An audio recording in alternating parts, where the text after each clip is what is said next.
ሰላም ጤና ይስጥልን ተመልካቾቻችን የአፍሪካ ሬኔሳንስ ቴሌቪዥን ዜናዎች ከዚህ በማስከተል ይቀርባሉ። በቅድሚያም አርዕስተ ዜናዎቹን እንሆ። ኢትዮጵያ ከእስራኤል ቀጥላ ለሶማሌላንድ እውቅና በመስጠት ሁለተኛ ሀገር ትሆን የሚለው ጥያቄ ለውጭ ጉዳይ ሚኒስትር ቀረበ። ግብጽ ፈቃድ ካልሰጠች በስተቀር ኢትዮጵያ በአባይ ወንዝ ላይ ሌላ ግድብ መጀመር አትችልም ሲሉ የግብጽ የውጭ ጉዳይ ሚኒስትር ባድር አብድላቲ ተናገሩ። ጀርመን ግርግዳ ሰርስረው በመግባት ከባንክ 30 ሚሊዮን ዶላር የዘረፉ የገና ሌቦችን እያደነች መሆኑ ተሰማ።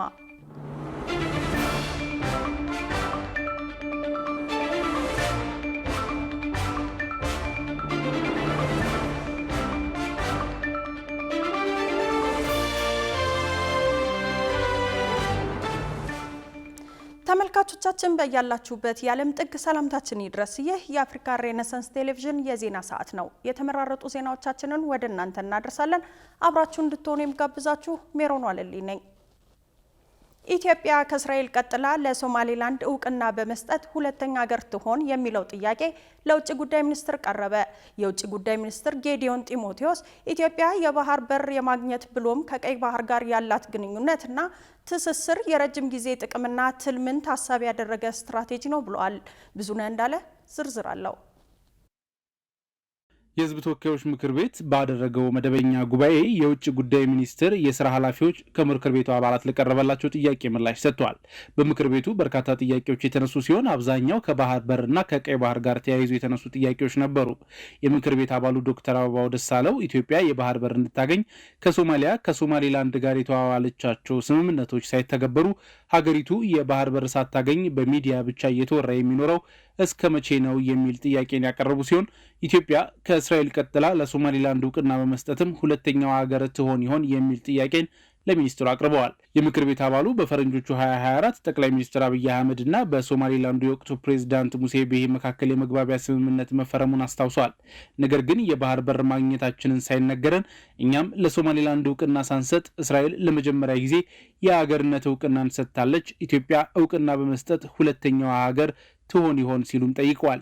በሁለቱ ሀገራት ስምምነት መሰረት ሶማሊያ በማክሮፋ የሶማሊያና የኢትዮጵያ ጠቅላይ ሚኒስትሮች የቱርኩ ፕሬዝዳንት በተገኙበት አንካራ ላይ በተደረገ ስምምነት መሰረት ኢትዮጵያ ከሶማሌላንድ ጋር ያሰረችውን ውል እንድትተው በምትኩ ደግሞ ከሶማሊያ የባህር በር እንድትጠቀም የሚያስችላትን አማራጭ እንድታገኝ ተነግሮ እንደነበር የጠቆሙት የምክር ቤት አባሉ አበባው በ4 ወራት ጊዜ ውስጥም ቴክኒካዊ ድርድሮች እንደሚጠናቀቁ ተነግሮን ነበር ብለዋል። ነገር ግን ከሶማሊያ ጋር ያንን ስምምነትም ሆነ ከሶማሌላንድ ጋር ያለንን ውል አንዳቸውንም በእጃችን ሳናስገባ ሌሎች ሀገራት ስምምነት ማድረጋቸውን ቀጥለዋል ሲሉም እንደራሴው አስረድተዋል። የኢትዮጵያ ስጋት የሆነችው ግብጽ ከሶማሊያ ጋር ወታደራዊ ስምምነት እንዲሁም ከጅቡቲ ጋር ደግሞ በቅርቡ የወደብ ስምምነትን በተመሳሳይ ከኤርትራ ጋርም ውል ማድረጓን አስታውሰው እኛስ ከአንዳቸው ሀገራት ጋር የተጨበጠ ወደብ ሳናገኝ በሚዲያ ብቻ እያወራን የበይ ተመልካች ሆነን የምንኖረው እስከ መቼ ነው ሲሉ ጠይቀዋል። የውጭ ጉዳይ ሚኒስትሩ ለሶማሌላንድ እውቅና ስለመስጠት ቀጥተኛ ምላሽ ባይሰጡም ኢትዮጵያ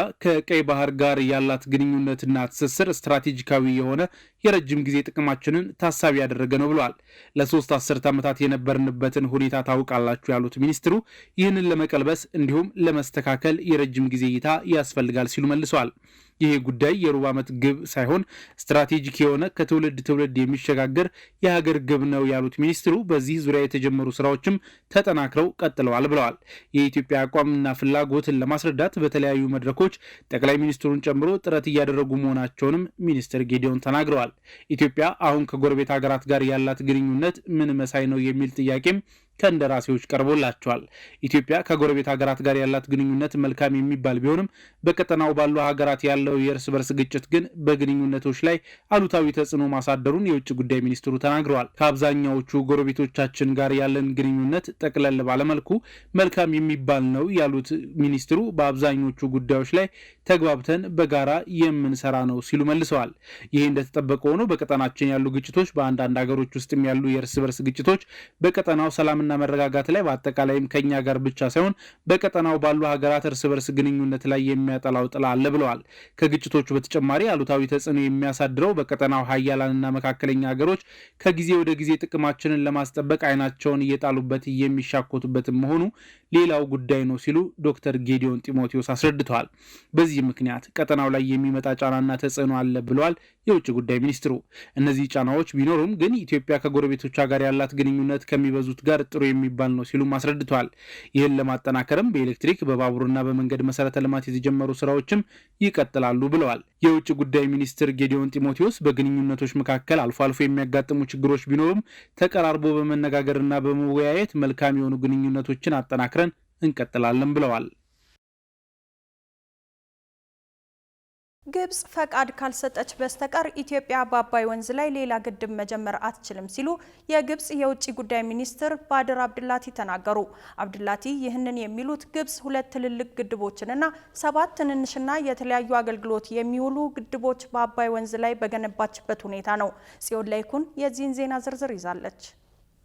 ጠቅላይ ሚኒስትር አብይ አህመድ በታላቁ የኢትዮጵያ ህዳሴ ግድብ ምርቃት ላይ ኢትዮጵያ ከህዳሴ ግድቡ ባሻገር ተጨማሪ 10 ግዙፍ ግድቦችን በአባይ ውሃ ላይ ለመገንባት ማቀዷንና ከማቀድም አልፎ ደግሞ የግድቦቹ ዲዛይን ተዘጋጅቶ መጠናቀቁን ይፋ ማድረጋቸው ከግብጽ የዘመናት ኢትዮጵያን ከጀርባ የመጎተት ያልተሳካ ሙከራ በኋላ እንደ አዲስ የቤት ስራ የያዘችበት አጀንዳ ሆኗል። ጠቅላይ ሚኒስትሩ በንግግራቸው የግድቦቹን ዲዛይንና ጥናት በዋናነት አሁን የህዳሴውን ግድብ ከገነባው ሳሊኒ ዊቢልት ካምፓኒ ጋር የተዘጋጀ መሆኑንና በቀጣይ ከ10 እስከ 15 ዓመታት ውስጥ ሁሉንም ግድቦች ለመገንባት መታሰቡንም ነበር ይፋ ያደረጉት። በዚህ ሳቢያ ግብጽ እንደተለመደው ይህንን የኢትዮጵያን ሀሳብ በታላቅ ቁጣ ውድቅ ስታደርግ የቆየች ሲሆን የውጭ ጉዳይ ሚኒስትሯ ባድር አብድላቲም በሳውዲ ኔትወርክ ኤምቢሲ በነበራቸው የ1 ሰዓት የቃለ መጠይቅ ቆይታ ይህንኑ ሀሳብ ማንጸባረቃቸውን የኤምሬቶቹ ዘናሽናል ጋዜጣ ዘግቧል። የግብጽ የውጭ ጉዳይ ሚኒስትር ባድር አብድላቲ በዚሁ የቃለ መጠይቅ ቆይታቸው ግብጽ ከዚህ በኋላ ያለ ቅድመ ስምምነት በአባይ ወንዝ ላይ የሚገነባን ማንኛውንም አዲስ ግድብ እንደማትፈቅድ ተናግረዋል።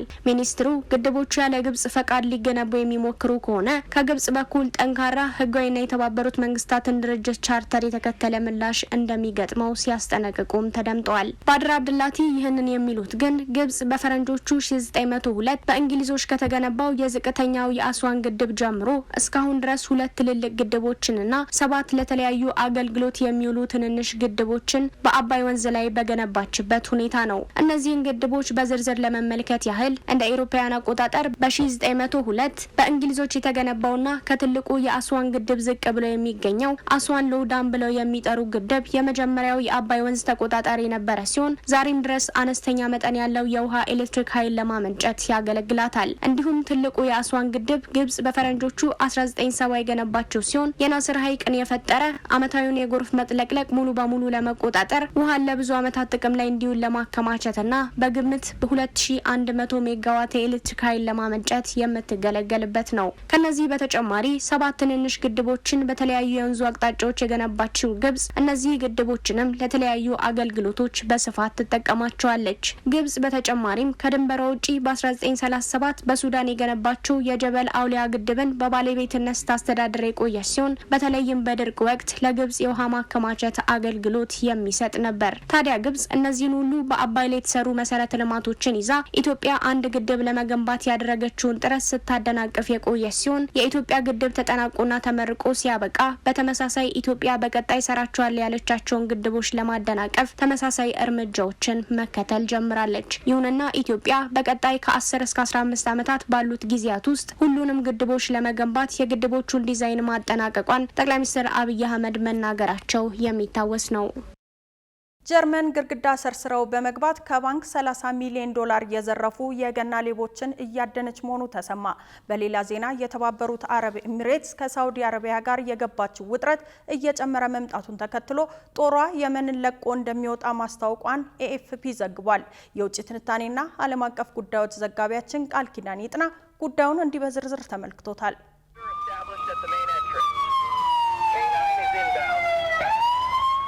መቼም በዝርፊያ ታሪክ ዓለማችን በርካታ ለመስማት የሚዘገንኑ የሚያስደንቁም ተግባራትን አስተናግዳለች። ከወደ ምዕራብ ጀርመን የተሰማው የባንክ ዝርፊያ ታሪክም ከነዚህ እንደ አንዱ የሚመደብ ሲሆን ዘራፊዎች የባንኩን ጥሬ ገንዘብና ውድ ዕቃዎችን የያዘው ካዝና ወደሚገኝበት ክፍል ቁፋሮ በማካሄድ ግድግዳ ሰርስረው በመግባት ከ30 ሚሊዮን ዶላር በላይ ጥሬ ገንዘብና ውድ ዕቃዎችን መዝረፋቸውን የጀርመን ፖሊስ አስታውቋል። በዘረፋው ከ2700 በላይ የባንኩ ደንበኞች መጎዳታቸውን ፖሊስ እና ዘርፊያው የተፈጸመበት ስፓርካስ ባንክ ያስታወቀ ሲሆን በንዴት የተንቀለቀሉ ደንበኞቹ በባንኩ አቅራቢያ በመሰባሰብ ገንዘባችን የታለ መልስ እንፈልጋለን ሲሉ ተቃውሟቸውን ሲያሰሙ ተስተውለዋል። ባንኩን ለማነጋገር በባንኩ ዙሪያ ተሰባስበው ከነበሩ በዘረፋው ጉዳት የደረሰባቸው የባንክ ደንበኞች መካከል አንድ የባንኩ ደንበኛ ገንዘቡን የቆጠበው ለመጦሪያው መሆኑን ለኤኤፍፒ ገልጾ ትናንት ማታ መተኛት አልቻልኩም፣ ምንም አይነት መረጃ እያገኘን አይደለም ማለቱን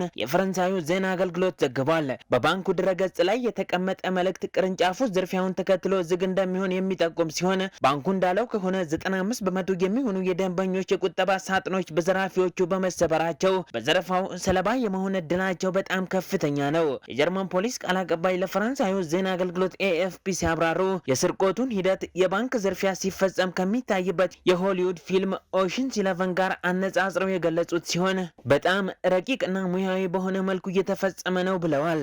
ፖሊስ ሌቦቹ ባንኩን ለመዝረፍ እንቅስቃሴ አልባ የሆኑን የገና ዕለት ተጠቅመዋል ያለ ሲሆን የመጀመሪያ ምርመራ እንደሚያሳየው ከሆነ ወደ ባንኩ መግባት ከቻሉ በኋላ በአቅራቢያው ባለ የመኪና ማቆሚያ ጋራጅ በኩል አምልጠዋል ብሏል።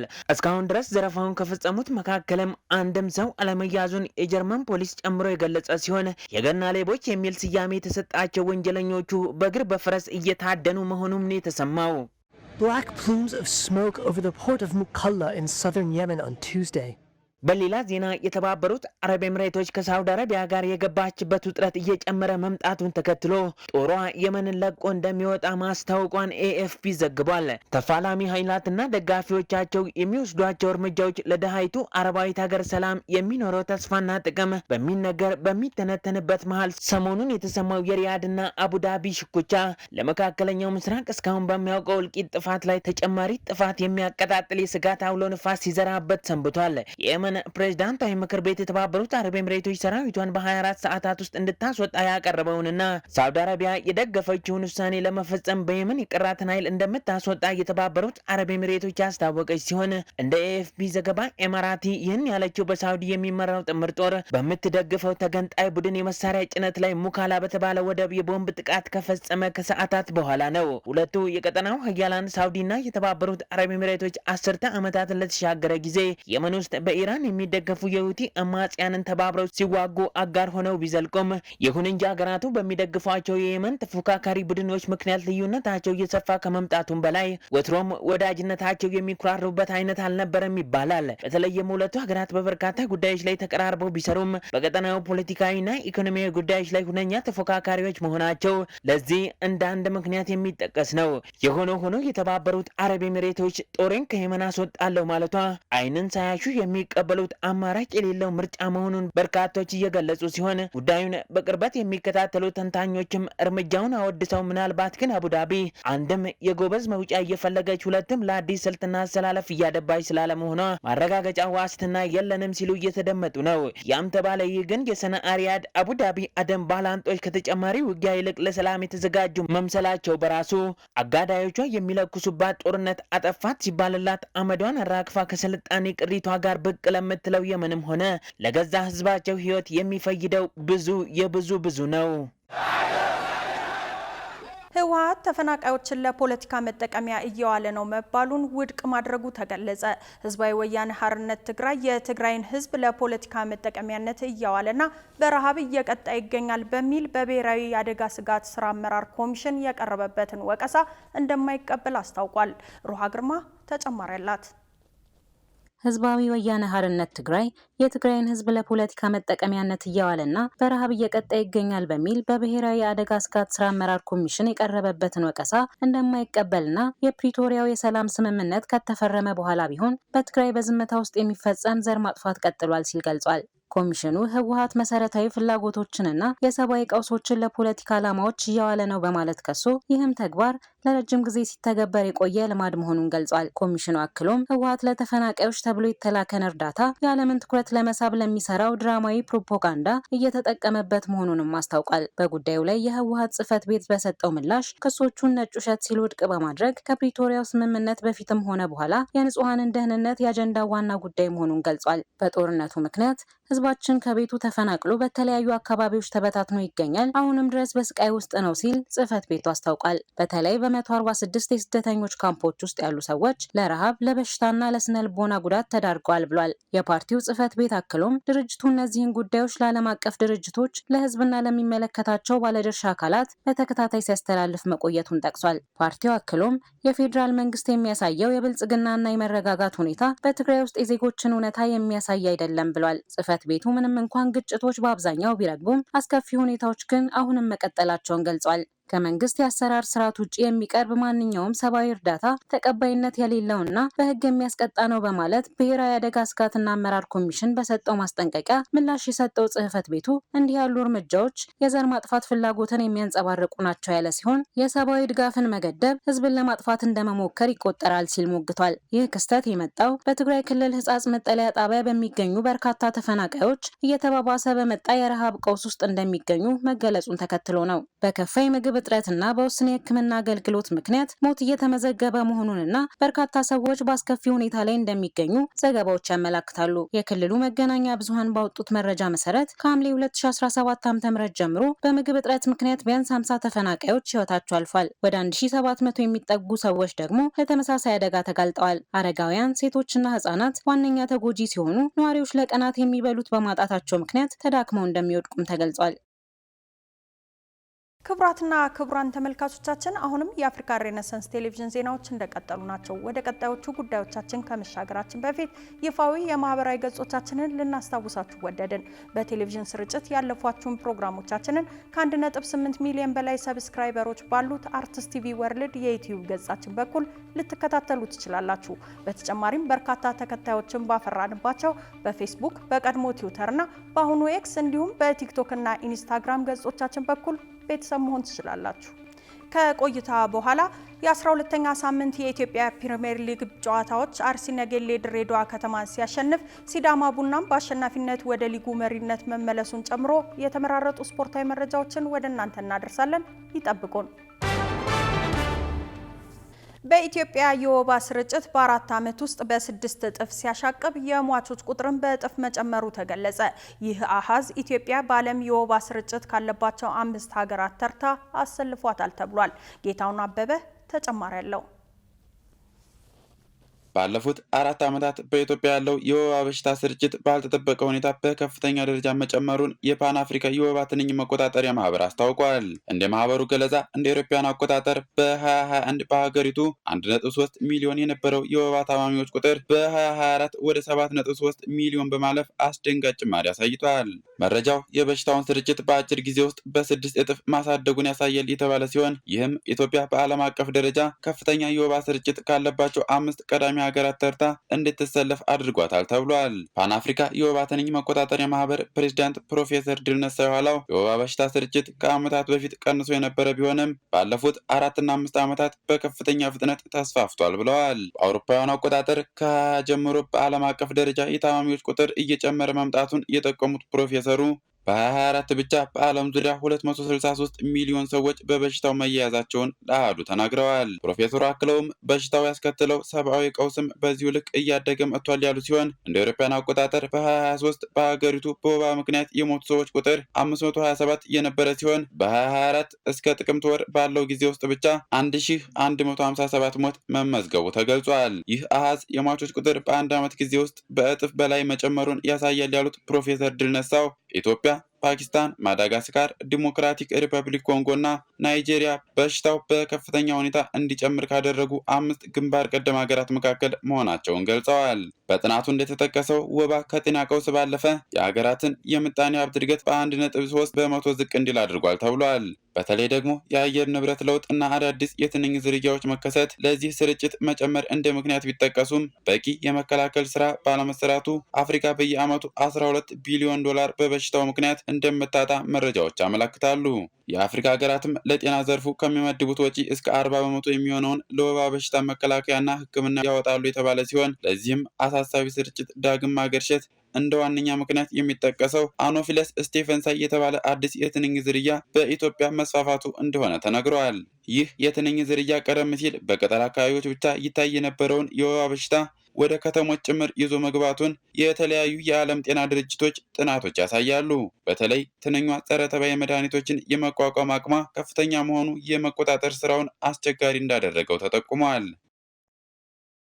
ክቡራን ተመልካቾቻችን አሁን በ19ኛ ሳምንት የእንግሊዝ ፕሪሚየር ሊግ የበዓል ሰሞን ጨዋታ መድፈኞቹ አስቶን ቪላን 4-1 በማሸነፍ ከተከታያቸው ማንቸስተር ሲቲ ያላቸውን የነጥብ ልዩነት ወደ 5 ከፍ ማድረጋቸውን ጨምሮ የተመራረጡ ስፖርታዊ መረጃዎችን ወደ እናንተ የምናደርስበት ሰዓት ላይ ደርሰናል። ስፖርታዊ መረጃዎቹ በባልደረባችን ሷሊ መሐመድ ወደ እናንተ ይደርሳሉ። ከመረጃዎቹ ጋር መልካም ቆይታ። ከአፍሪካ ሬኔሳንስ ቴሌቪዥን የሰዓቱን ስፖርታዊ መረጃዎች ይዘን መጥተናል። መረጃዎቻችንን ከሀገር ውስጥ እናስቀድማለን። የ12ኛ ሳምንት የኢትዮጵያ ፕሪሚየር ሊግ ጨዋታዎች ሲቀጥሉ ነገሌ አርሲ ድሬዳዋ ከተማን ሲያሸንፍ ሲዳማ ቡና በማሸነፍ ወደ ሊጉ መሪነት ተመልሷል። 12ኛ ሳምንት ላይ በደረሰው የኢሲቢ ኢትዮጵያ ፕሪሚየር ሊግ በአዲስ አበባ ስታዲየም ተመሳሳይ ነጥቦችን በመያዝ የተገናኙት አዲስ አዳጊዎቹ ነገሌ አርሲና ድሬዳዋ ከተማ ጨዋታቸውን ያደረጉ ሲሆን ኢትዮጵያ ቡናን አሸንፎ የመጣው ድሬዳዋ ከተማ ሽንፈት አስተናግዷል። ቀን 7 ሰዓት በተደረገው ጨዋታ ነገሌ አርሲ ድሬዳዋ ከተማን 3-0 ሲያሸንፍ የነገሌ አርሲን የማሸነፊያ ግቦች ሀቢብ ከማል፣ ናትናኤል ሰለሞንና አለኝታ ማርቆስ አስቆጥረዋል። ውጤቱን ተከትሎ ነገሌ አርሲ ተከታታይ ሁለተኛ ድሉን ሲያሳካ ነጥቡን ከ16 ወደ 19 ከፍ በማድረግ ከነበረበት 8ኛ ደረጃ ወደ 6ኛ ደረጃ ከፍ ማለት ችሏል። ድሬዳዋ ከተማ በአንጻሩ ደረጃውንና ነጥቡን የሚያሻሽልበትን እድል ሲያማክን የውድድር ዓመቱን 4ኛ ሽንፈት አስመዝግቧል። በሌላ የሊጉ ጨዋታዎች አዳማ ከተማ ምድረገነት ሽረን ሀዲያ ሆሳዕና ሐዋሳ ከተማን በተመሳሳይ 1-0 ማሸነፍ ችሏል። ቀን 10 ሰዓት ላይ በአዲስ አበባ ስታዲየም በተደረገው ጨዋታ የአዳማ ከተማን ብቸኛ የማሸነፊያ ግብ ቢኒያም አይተን በሁለተኛው አጋማሽ አስቆጥሯል። ድሉን ተከትሎ በመቻል አስደንጋጭ ሽንፈት የደረሰባቸው አዳማ ከተማዎች ወደ አሸናፊነት ተመልሰዋል። ቀን 9 ሰዓት ላይ በአዳማ ሳይንስና ቴክኖሎጂ ዩኒቨርሲቲ ስታዲየም በተደረገ ጨዋታ ሀዲያ ሆሳዕና ሐዋሳ ከተማን በጫላ ተኝታ ብቸኛ ግብ 1-0 ማሸነፍ ችሏል። ትላንት የመጨረሻ በነበረው መርሃ ግብር ሲዳማ ቡና ሸገር ከተማን በማሸነፍ ወደ መሪነቱ ተመልሷል። በ12ኛ ሳምንት የሲቢ ኢትዮጵያ ፕሪሚየር ሊግ ጨዋታ ሲዳማ ቡና ሸገር ከተማን 2-0 አሸንፏል። ምሽት 12 ሰዓት ላይ በአዳማ ሳይንስና ቴክኖሎጂ ስታዲየም በተደረገው ጨዋታ የሲዳማ ቡናን ግብ ፍቅረ ኢየሱስ ተወለድ ብርሃንና መስፍን ታፈሰ አስቆጥረዋል። ውጤቱን ተከትሎ ሲዳማ ቡና ነጥቡን ወደ 25 ከፍ በማድረግ የሊጉን መሪነት ከፋሲል ከነማ ዳግም ተረክቧል። ተከታታይ 3 ጨዋታዎች ናቻ በመውጣት ነጥብ የተጋራው ሲዳማ ቡና በወሳኙ መርሃ ግብር ሙሉ 3 ነጥብ በማሳካት ወደ ሊጉ መሪነት ዳግም ተመልሷል። የኢትዮጵያ አትሌቲክስ ፌዴሬሽን የክለቦች አቋም መለኪያ ውድድር በአዲስ አበባ ስታዲየም እያካሄደ ይገኛል። ውድድሩ የአጭር የመካከለኛ የ3000 ሜትር መሰናክል የሜዳ ተግባራትና የእርምጃ ውድድርን ያካተተ እንደሆነ ተገልጿል። በመጀመሪያ ቀን በተካሄዱ የፍጻሜ ውድድሮች በሴቶች የርምት ዝሌት አትሌት ፓቻው ሙድ በኢትዮጵያ ንግድ ባንክ አንደኛ ስትሆን አትሌት በጸሎት አለማየሁ ከመቻልና አትሌት አስቴር ቶሎሳ ከሸገር ሲቲ ተከታትለው በማሸነፍ የወርቅ የብርና የነሐስ ሜዳሊያ ተሸላሚ ሆነዋል። ኢትዮጵያ አትሌቲክስ የክለቦች የአጭር መካከለኛ የ3000 ሜትር መሰናክል የሜዳ ተግባራትና የእርምጃ ውድድር በሁሉም ጾታ የማጣሪያ ውድድሮች ሲካሄዱ በክለቦች መካከል የውድድር እድል ለመፍጠር ተተኪ አትሌቶችን ለማፍራትና አትሌቶችን በሽልማት ለማበረታታት ዓላማ ያደረገው ውድድር ጅማሬውን ትላንት በአዲስ አበባ ስታዲየም በማድረግ 363 ሴት እና 475 ወንድ በድምሩ 838 አትሌቶችን እያሳተፈ ይገኛል። ይህ ለአትሌቶች የውድድር እድል ይፈጥራል የተባለው ውድድር እስከ ታህሳስ 26 ቀን 2018 ዓ.ም ድረስ እንደሚካሄድ ከኢትዮጵያ አትሌቲክስ ፌዴሬሽን ያገኘነው መረጃ ያመለክታል። በ19ኛ ሳምንት የእንግሊዝ ፕሪሚየር ሊግ የበዓል ሰሞን ጨዋታ መድፈኞቹ አስተን ቪላን 4-1 በማሸነፍ ከተከታያቸው ማንቸስተር ሲቲ ያላቸውን የነጥብ ልዩነት ወደ 5 ከፍ አድርገዋል።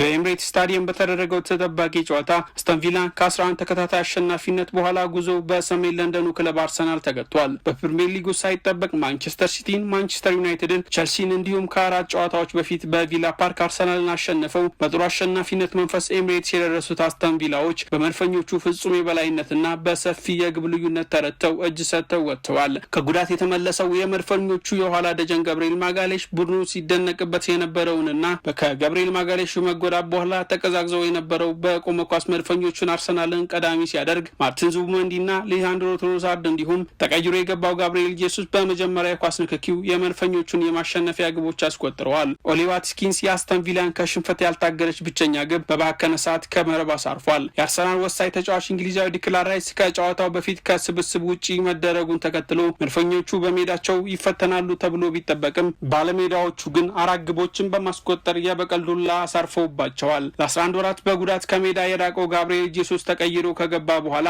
ግቧን ለማስቆጠር የወሰደበት ጊዜ 55 ሰከንድ ብቻ ነው። ከ3 ጨዋታ በፊት በቪላ ፓርክ 2-1 የተሸነፉት መድፈኞቹ የዋንጫ ግስጋሴያቸውን ያሳመሩበትን ምሽት ሲያሳልፉ፣ በአንጻሩ አሰልጣኙ ኡናይ ኤምሪ በፕሪሚየር ሊጉ ከ8 ተከታታይ ድል በኋላ በቀድሞ ክለባቸው ለመሸነፍ ተገደዋል። በሌላ 19ኛ ሳምንት የእንግሊዝ ፕሪሚየር ሊግ መርሃ ግብር ወጣቋም ማሳየት የተሳነው ማንቸስተር ዩናይትድ በሜዳው በሊጉ አነስተኛ ነጥብ ከሰበሰበው ከወልቭስ ባደረገው ጨዋታ አንድ አቻ ተለያይቷል። በኦልድ ትራፎርድ ስታዲየም በተደረገው ጨዋታ ጆሹዋ ዚርክሲ ለማንቸስተር ዩናይትድ፣ ከሪች ደግሞ 20ኛ ደረጃ ላይ ለተቀመጠው ወልቭስ ግቦችን አስቆጥረዋል። ወልቭስ ከ11 ተከታታይ የፕሪሚየር ሊግ ሽንፈት በኋላ ከማንቸስተር ዩናይትድ 1 ነጥብ መውሰድ ችሏል። አንድም ጨዋታ ያላሸነፈው ወልቭስ በውድድር ዓመቱ ለ3ኛ ጊዜ አቻ ሲለያይ፣ ማንቸስተር ዩናይትድ በበኩሉ በውድድር ዓመቱ ለ6ኛ ጊዜ አቻ የተለያየበት ሆኗል። በሌላ ተጠባቂ የምሽቱ ጨዋታ ቼልሲ በሜዳው ቦርንማውዝን አስተናግዶ 2 አቻ በሆነ ውጤት አጠናቋል። በስታንፎርድ ብሪጅ ስታዲየም በተደረገው ጨዋታ ኮል ፓልመር እና ኤንዞ ፈርናንዴዝ የቼልሲን ግቦች ሲያስቆጥሩ፣ ብሩክስ እና ክላይቨርት ደግሞ የቦርንማውዝን ግቦች ከመረብ ማሳረፍ ችለዋል። በፕሪሚየር ሊጉ ካለፉት 7 ጨዋታዎች አንዱ ብቻ ያሸነፈው የኤንዞ ማሬስካው ክለብ ቼልሲ በ30 ነጥብ 5ኛ ደረጃ ላይ ተቀምጧል። ኒውካስል ዩናይትድ በርንሌይን 3-1 በሆነ ውጤት ሲያሸንፍ፣ ጆሊንተን፣ ዮሐን ዊሳና ቡርኖ ጉማሬሽ የኒውካስልን ግቦች ሲያስቆጥሩ፣ ላውረንት የበርንሌይን ብቸኛ ግብ አስቆጥሯል። በሌሎች ጨዋታዎች ዌስትሃም ዩናይትድ ከብራይተን 2 አቻ ሲለያዩ፣ ኤቨርተን በበኩሉ ኖቲንግሃም ፎረስትን 2-0 በሆነ ውጤት አሸንፏል። ውድ ተመልካቾቻችን የአፍሪካ ሬኔሳንስ ቴሌቪዥን የሰዓቱ ዜናዎች የተከታተላችሁትን ይመስሉ ነበር። ስለሰጣችሁን ጊዜ ከልብ እያመሰገንን ከዜናዎቹ ጋር ሜሮን ዋለልኝ ቆይታ አድርጌያለሁ። ከቀሪ የጣቢያችን ዝግጅቶች ጋር መልካም ጊዜን ተመኘው።